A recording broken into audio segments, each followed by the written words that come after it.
Sa sitwasyon nimo karon, mutuo ba ka nga adunay Ginoo sa imong kinabuhi? Sobra pa. Tuo ka. Sobra pasto. Bisan sa kapit usap imong gikuan, mutuo kag nay Ginoo. Na adyo Ginoo. Di may mo wala. Example da be? Ngano man. Ang dagat Mga kaidol, napay gusto ipaambit niya akong amigo. Ikaw Del, akong amigo nga si Dilio mga kaidol oh. Yara diri kaduyan lang ni diri si akong migong Dilio. Sa imong sitwasyon ron Del nga wa kay balay nga naman kay mga igsuon, so may mo ikasulti kanang satisfy na ba ka nga inani lang ang kinabuhi nimo? Wala ko satisfy ani. Ano man? Gantos gyapon ko. Gantos ka? Di ta ka panlimpyos lawas, di ta ka ilis og tarong. Di kaligo og tarong. Di kaligog tarong. Nya kung panahon nga magbawas ka kay magakaon gud tag kanon sa to pag magbawas, asa man ka magbawas? Dito sa Agdaw palengke. Sa Agdaw palengke. Magbayad lang ka dito. Bayaran no. Unya kung panahon maligo ka kay init ra ba kay panahon? Init kani kayo. Dagat na lang. Dagat?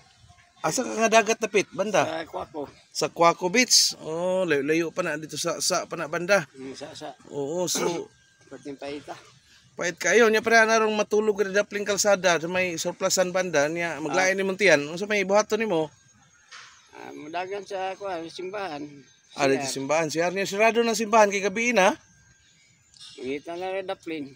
Mangita na lang daplin des kanang mga kanal. Oo. So inaana na lang gid ang diskarte mga kaidol niya daw mga kaidol.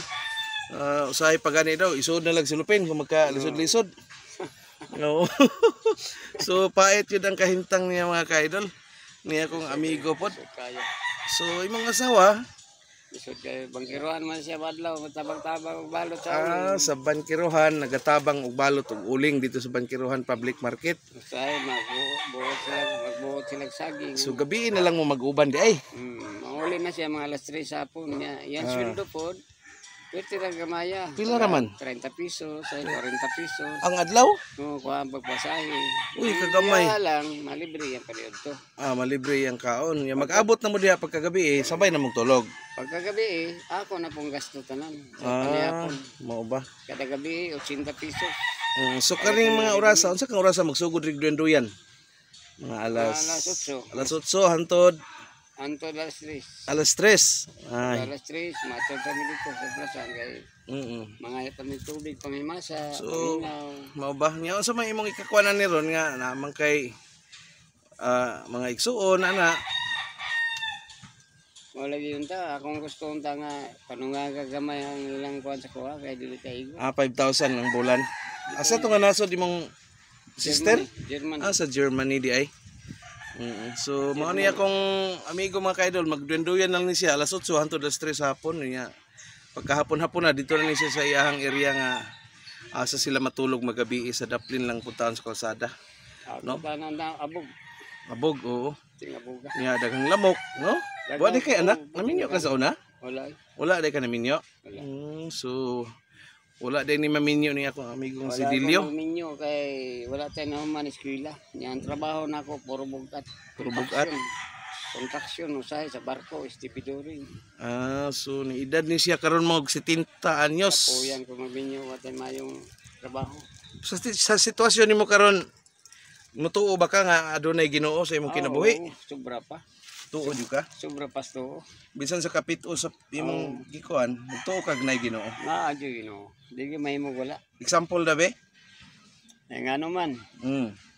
Naatanan makita nimo sa kalibutan.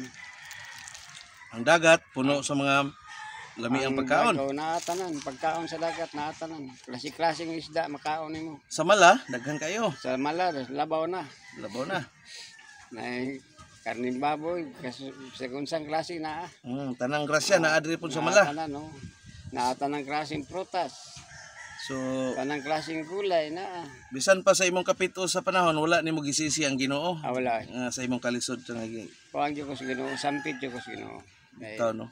Siya gay dumala aning kalibutan. Wow. Sampid jud sa Ginoo. Panahon sa imong mga problema diha nimo idangop niya. Oo, idangop. Oo. Sampid jud sa Ginoo kay siya ra gay nakabalos tanan. So, mga kaidol, mao ni akong amigo mga kaidol. Si Dilio. Dilio apelyido. Dilio Mayul. Mayol apelyido niya. Dilio Mayol. So dire mi mag-enjoy mi sa istorya din kung mahapon na apo ko mo ani dire. So ana lang mga kaidol, salamat sa inyong pagtan-aw sa sitwasyon sa akong amigo. Mga kaidol, babay na daw yung ni amigong Dilio. Idol, salamat sa inyong pagpaminaw sa ako mga istorya ginagmay. Simpleng buhay lang niya akong amigo. Bye-bye mga kaidol.